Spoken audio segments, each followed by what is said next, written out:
Bismillahir Rahmanir Rahim. Welcome to the fifth chapter of the book Lost Islamic History. In this video, we are going to be talking about the intellectual golden ages. So, the so called uh, golden age of Muslims. So, we have the beginning of golden age, how it started. So, the ninth throughout 13th centuries in the Muslim world mark an era of scientific, religious, philosophical, and cultural development, the scale and depth of which had never been seen in world history before or since. Nowhere else in the world possessed the same capability to bring together so many diverse people, supplemented by homegrown intellectual giants. The result was an era which not only served as a bridge between the knowledge of the ancients and Renaissance Europe, but also laid the foundation for today's modern scientific world.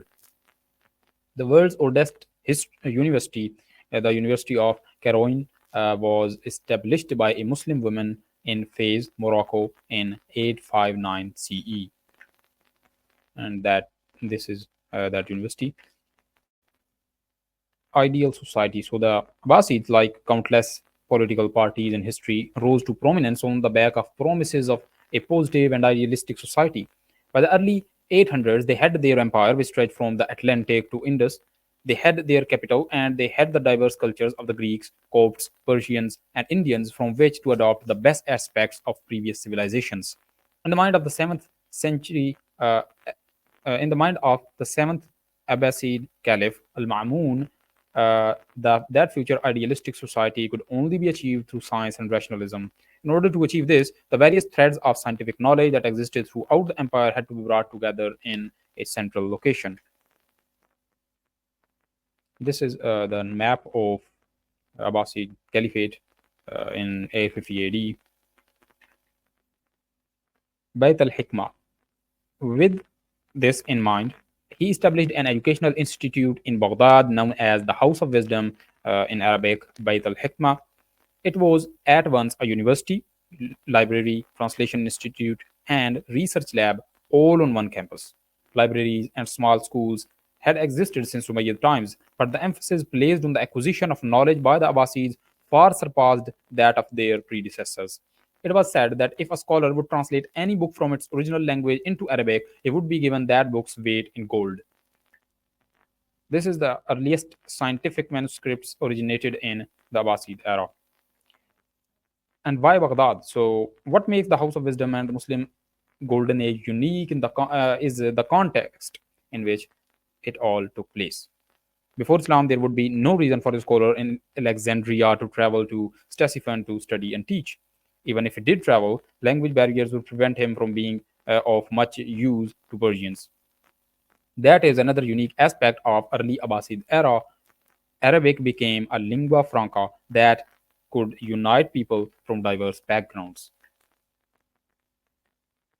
And we have the Islam itself orders the acquisition of knowledge, making scientific research an act of worship. Numerous verses in the Quran and sayings of the Prophet emphasize the role that scholarship has in the life of a pious Muslim. So the Prophet was reported to have said that God makes the path to heaven easier for whoever treads the path in search of knowledge. Man salaka tariqan yambaghi fihi ilman, salakallahu bihi tariqan ilal jannah. Scientific literature from the Golden Age commonly begins with Quranic verses that encourage seekers of knowledge and call on Muslims to reflect on the world around them. All of this could not have existed without the rise of Islam as a geopolitical force in the centuries after the life of the Prophet. So this is the very important verse from Surah Al Imran 190 and 191. إن في خلق السماوات والأرض واختلاف الليل والنهار لآيات لأولي الألباب الذين يذكرون الله قياما وقعودا وعلى جنوبهم ويتفكرون في خلق السماوات والأرض ربنا ما خلقت هذا باطلا سبحانك فقنا عذاب النار.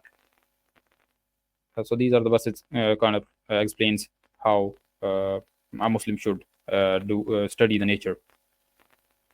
So we have the first field is mathematics. So how Muslims worked in this field. The Muslim contributions to mathematics in the Golden Age can only be described as monumental. Mathematics itself is, of course, the basis for almost all other sciences, including physics, chemistry, astronomy, and geography. For Muslim scientists of the Golden Age, however, it was also a sacred science. They hoped that through the understanding of advanced mathematics, they could discover the underlying numerical principles that dictate the natural rules of the world. Through that understanding, A greater appreciation and love for God's power and relationship with His creation could be achieved, making mathematical study a religious journey as well. So the first man is here Al-Khawarizmi, who is known to be as the father of algebra, and the word algebra itself comes from his name, Khawariz, his book's name. So one of the first great Muslim mathematicians was Muhammad ibn Musa al-Khawarizmi, a Persian who lived from 780 to 850 CE. He was one of the first to work at the House of Wisdom and thus laid the groundwork for future advances in mathematics. Among his greatest contributions was the adoption of the Indian numeral system and its dissemination. Uh, Previously, the de facto system was based on ubiquitous Roman numerals, which had their limitations, and it was actually very hard to do mathematics in those numerals. Complex math problems involving non-integer numbers were near impossible with the Roman system, but the Indian system 1, 2, 3, 4 allowed large and negative numbers to be more easily expressed, easing complex problems. Al-Khwarizmi not only borrowed the system from ancient Indians but also added onto it an important missing link, the zero. Although he was unable to mathematically prove zero, Al-Khwarizmi implemented it in his further studies, revolutionizing some subjects and inventing others. Algebra. Perhaps Al-Khwarizmi's greatest contribution was the development of algebra.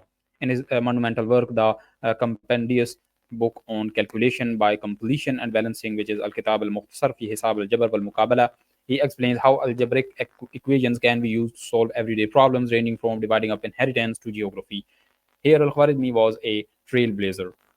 While the ancient Greeks were masters of geometry, they failed to separate theoretical algebra from it, and thus found limitations to the science. Al-Khwarizmi's book established algebra as a unique subject within mathematics with its own practical applications. In fact, the word algebra itself derives from Al-Khwarizmi's title for his book. It comes from al-jabr, meaning completion, referring to the balancing of both sides of an algebraic equation to find a solution. So this is a page from Al-Khwarizmi's book. And then next one we have Umar Khayyam. So another of the great Persian mathematician was Umar Khayyam, who lived from 1048 to 1131 CE. Although he is mostly known in the West for his poetry on love and mysticism, he was also an accomplished mathematician, helping to push the boundaries of the subject in ways his predecessors could not.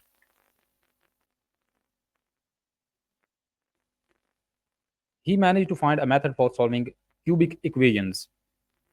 Pushing further into theoretical algebra, he was also one of the earliest, if not the first, to formulate the binomial theorem, which helps solve algebraic expressions by expanding them into sums.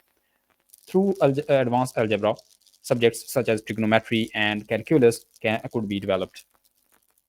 So, cubic equation and intersection of conic sections. This is the first page of the two-chaptered manuscript kept in Tehran University. Muslims further developed trigonometry itself, particularly the 10th century scientist Al-Battani, born before 858 CE and died in 929 CE. For a very practical reason, contributions. Through trigonometric functions and a basic understanding of the stars, people could calculate their exact position on Earth, which was of vital importance for Muslims who must pray in the direction of Kaaba. Handbooks produced in the Golden Age listed hundreds of cities, their coordinates, and the direction from there to Kaaba. The basic trigonometric properties put forth by Muslim mathematicians even serve as the basis for how GPS systems work today. And this is a map showing mathematics of the Muslim world. Here you can see the people, different people from different regions. Then the next field we have astronomy. A natural outgrowth from the Muslim development of advanced mathematics was work in the astronomical field. Formulas and methods developed by Muslim mathematicians laid the foundation for the study of the stars, while Islamic belief provided the motivation. Numerous verses in the Quran allude to the heavenly bodies and their movement. Regarding the sun and the moon, the Quran states that they move by precise calculation. Furthermore, it states that through the stars, mankind can be guided by them through the darkness of the land and sea. With the Quran as a motivating factor, Muslim astronomers were the first to truly develop this science. In ancient times, astronomy and astrology were one and the same, leading to erroneous scientific beliefs about the impact of stars on the daily lives of humans. With the patronage of Al Mamun and the House of Wisdom, astronomers were collected to study the ancient theories of Ptolemy, whose work was seen as final work on astronomy until Muslim times. The key aspect of Ptolemy ideas was the geocentricity of the universe, that the Earth is motionless and everything revolves around it. This motionless theory of the Earth started to come into question when Muslim astronomers realized that the calculations Ptolemy put forth for the movement of planets and stars were flawed and needed correction. While many simply created more accurate formulas, some began to question Ptolemy altogether. Al-Biruni. In the 11th century, Al-Biruni uh, proposed that Ptolemy never fully proved that the Earth does not move in a scientific way and that it may, in fact, spin on its axis. While the rotation of the Earth was never fully accepted by Muslim astronomers due to the lack of the definitive evidence, it was certainly debated among the scholars of the Muslim world. So this is the illustration from Al-Biruni's astronomical work explains the different phases of the moon with respect to the position of the sun. Then we have Al-Majditi and the relation to Europe. So these debates found their way into Europe specifically through Latin translations of the works of Al-Majditi, an Andalusian scholar who focused on revising and perfecting astronomical tables and calculations. Even after his death, the learned classes from all over Europe would travel to Muslim state in Iberia to study the works of Al-Majditi and others. Eventually, as the Muslim ideas on astronomy disseminated throughout the continent, scientists such as Copernicus and Galileo would build upon them to come up with the theories that we accept as fact today. Unlike European astronomers, however, Muslims would not be harassed by the religious establishment for their views. Scientific endeavors were seen, after all, as a form of worship. So the practical applications, like algebra, astronomy would have its practical applications. One of the most important was the development of the astrolabe, an instrument first invented by the ancient Greeks. Its purpose was to determine one's latitude by using the stars. By holding up an astrolabe at the night sky to calculate the position of certain constellations, a navigator could determine his precise location and compare that with accessible handbook that listed the latitudes of known locations throughout the world to help set course to a destination. Traveling to Makkah for a pilgrimage thus became much easier for Muslims traveling long distances. For a civilization that stretched from Spain to India, technology such as this, which made travel easier, was indispensable. The astrolabe revolutionized sailing and was in use until the 700s as the standard for navigation. So this is astrolabe. The next field we have is geography. So, just as astronomy grew out of mathematics, geography grew out of astronomy. Few empires in the history spanned an area the size of the Muslim world in the Golden Age. With a generally unified political system extending across such a wide area, long distance travel became safe and relatively common. It is no wonder then that Muslims would emerge as some of the leading geographers of the Middle Ages. So the ancients and Muslims, the old myth that Christopher Columbus discovered that the Earth is round is just that, a myth. It had in fact been accepted since ancient times that the Earth was not flat. The ancient Greeks even attempted to calculate the size of the Earth, although they grossly underestimated the size of the Atlantic Ocean, leading to a much smaller number than the Earth's actual size.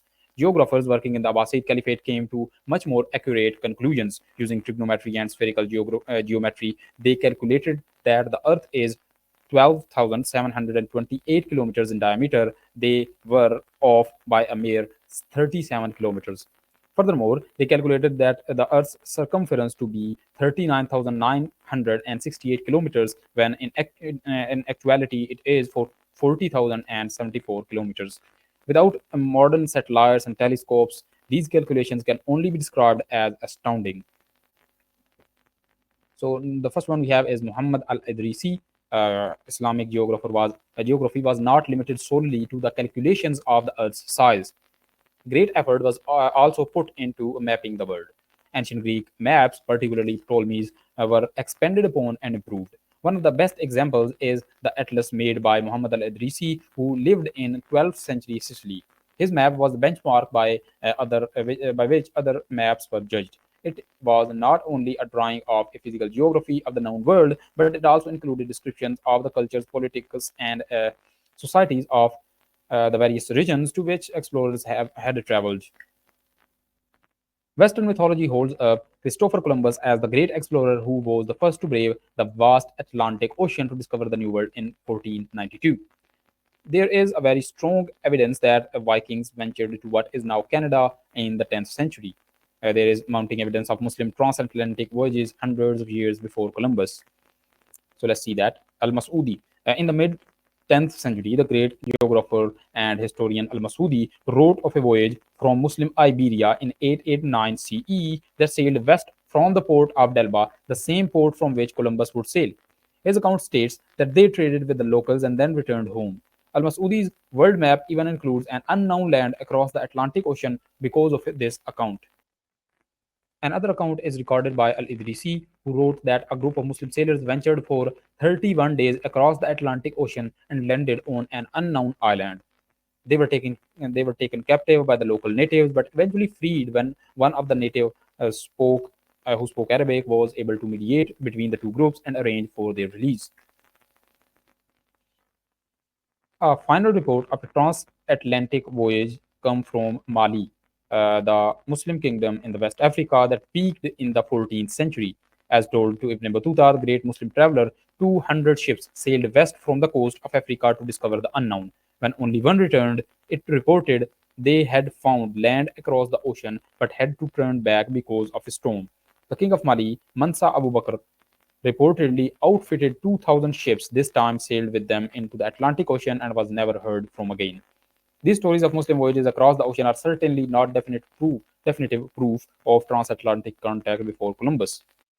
During the 1300s, Ibn Battuta, a scholar of Islamic law from Morocco, traveled over 170,000 kilometers. His journey included West Africa, India, China, and Southeast Asia. And this is the cover of his book, Rihla Ibn Battuta, so the travels of Ibn Battuta. It is also available in English. Next field is of medicine. So, a misconception. Common misconceptions about the history of medicine include the belief that it was mostly guesswork until the past few hundred years. In actuality, however, there exists a long medical tradition in the Muslim world that was based on earlier Greek knowledge that emphasized empirical study and clinical professionalism. While this is lost in the modern popular imagination, there still exist writings from some of the greatest medical minds the world has ever known. So this is anatomy of the body, Tashrih Badan Insan. You can see Muslim advances in medicine picked up where the ancient Greek physician Galen left off. Galen was the giant of this field in ancient times. According to him, diseases were caused by an imbalance of these fluids, the fluids in the body. Although some of his ideas were revolutionary in his time, others were seriously flawed. Despite this, he was uncritically accepted by physicians for hundreds of years after his death. So the first one we have is Muhammad ibn Zakaria al-Razi. So the first to critically challenge the ideas of Galen was Muhammad ibn Zakaria al-Razi, who lived in the 9th century. In his bluntly titled Doubts About Galen, Ash-Shukuk ala Jalinos, he concluded that physical ailments could not simply be attributed to an imbalance among the humors or to punishment from God, as Middle Age Europeans believed, but certain external and internal factors that must be resolved in order to treat the problem. His giant medical encyclopedia, The Virtuous Life, extols the importance of dedication to the field of medicine and constant improvement and learning. Furthermore, he believed that medicine practice is sacred endeavor, and that doctors are entrusted by God to do good to anyone who requires it, even their enemies or those who cannot afford medical attention. He was thus known for treating poor patients free of charge in Baghdad's famous hospitals. Next one we have is Ibn Sina. So the next great Muslim physician and perhaps the most well-known was Ibn Sina from 980 to 1037, known as Avicenna in medieval Europe. So he applied the rational approach to science that Muslims were taking in other fields to medicine, giving him insights that others, including Al-Razi, lacked.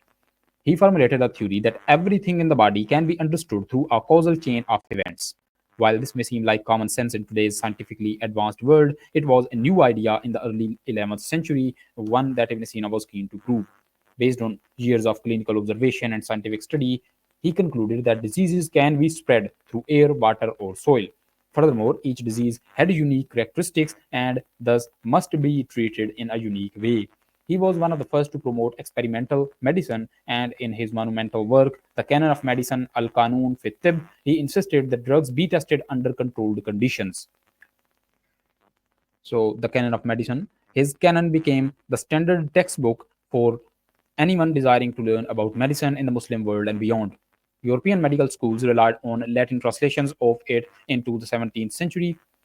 In the Yuan dynasty, 13th and 14th century, it was translated into Chinese by the sizable Muslim community in China. It was a complete medical encyclopedia. Descriptions can be found in it of anesthesia, breast cancer, rabies, toxins, ulcers, kidney disease, and tuberculosis.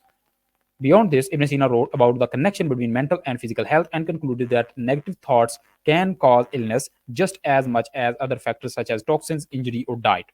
Today, the possibility of connection between the mind and body is attributed to the first generation of psychologists like Freud and Jung. So, the oldest copies of second volume of Canon of Medicine.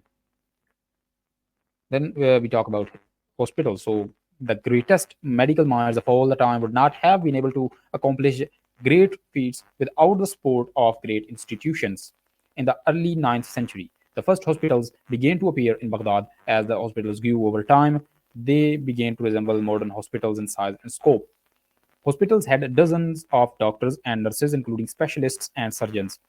They contained outpatient centers, psychiatric wards, surgery centers, and maternity wards. Perhaps the biggest difference was that the hospitals of that era were free to those who could not afford it, a far cry from the revenue-fueled hospitals of today. To the patrons of these hospitals, the prophetic example of compassion was clear. Then we have the cross-cultural traditions. The Renaissance saw a move to translate hundreds of Arabic texts into Latin in the great cultural and scientific centers such as Padua and Bologna. Europeans were able to further advance the knowledge of giants such as Al-Razi and Ibn Sina, who advanced the knowledge of Galen and Hippocrates. The clash of civilizations narrative that is promoted by extremists on both sides of the modern conflicts neglects example of cross-cultural intellectual traditions such as this. And definitely this, whenever we read history, we see everywhere the cross-cultural traditions. So scholars discuss medicine from a medieval Islamic manuscript. This is the manuscript showing that. In the 10th century, Baghdad instituted a licensing exam that all doctors had to take before practicing as physicians.